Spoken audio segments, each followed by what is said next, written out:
All right, guys, this is going to be a pretty impromptu video. Let me close this door real quick. I'm not sure how good the audio is going to be because it's pretty noisy over there. So I'm going to go record it, and then I might do a voiceover. But this is going to be a very short video, just kind of doing a quick walk around. I did try to help them to the best of my ability. I do not know Spanish, but I did call a friend who does know Spanish.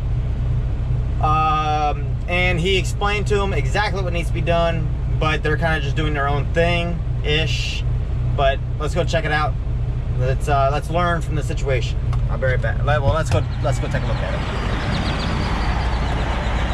Nope, Layla. Say doggy. All right. So this truck over here, their tandems are stuck. And so they're trying to get their tandems to move, but their wheels are turning, meaning their slack adjusters are out. I could explain that one more on another day. But they're trying to adjust the slack adjusters now. And once they do that, they're gonna try to slide the tandems again.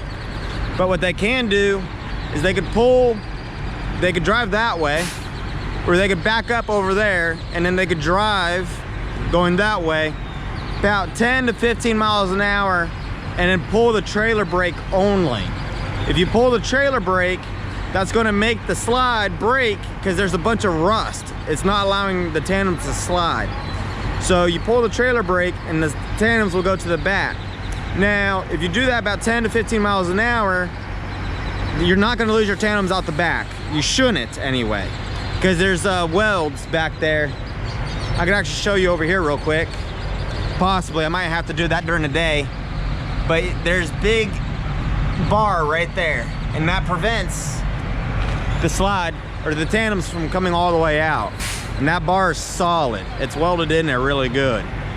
So you could do that and make the tandems move. They're trying to use a little block and some WD-40 to make the tandem slide. And that metal block is somewhere over here. Right there. So they're adjusting the slack adjusters right now.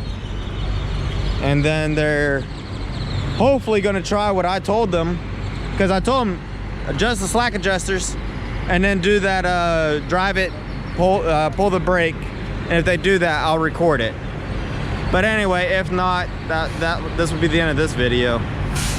But yeah, you know, I might be a Swift driver, but I do know some things. Anyway, I learned that from driving in New York.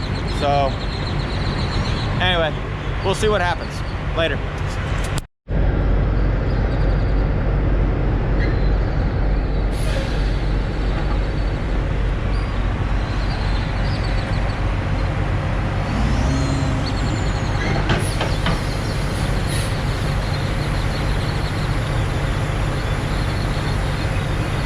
Faster!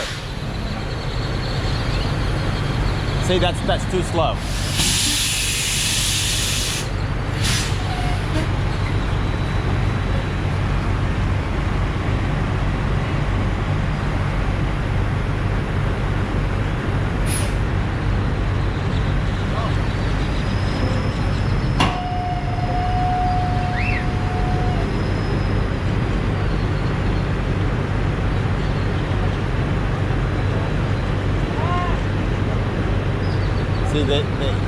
So you see what the problem is now.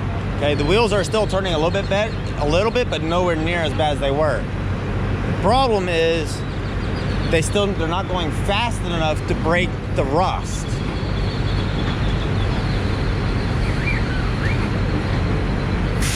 Oh, that shit is fucking rust. That's rust. They need to go faster. See, he's going too slow. So he's going to actually burn up his clutch. If he keeps doing it like that, yeah, because that's not an auto, it's a manual. So he's having to feather that clutch a lot, and he's trying to baby it instead of slamming it.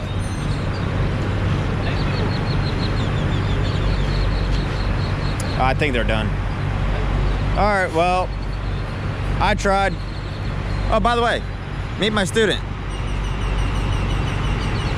You guys will meet him in another video. This is a purely training video for this. I called him out here because this is one of those weird on-the-road situations that's good to know how to take care of it for when you come across it. Anyway, thanks for watching. Please comment, like, rate, and subscribe to my channel. And hey, Swifty does know something sometimes. Later.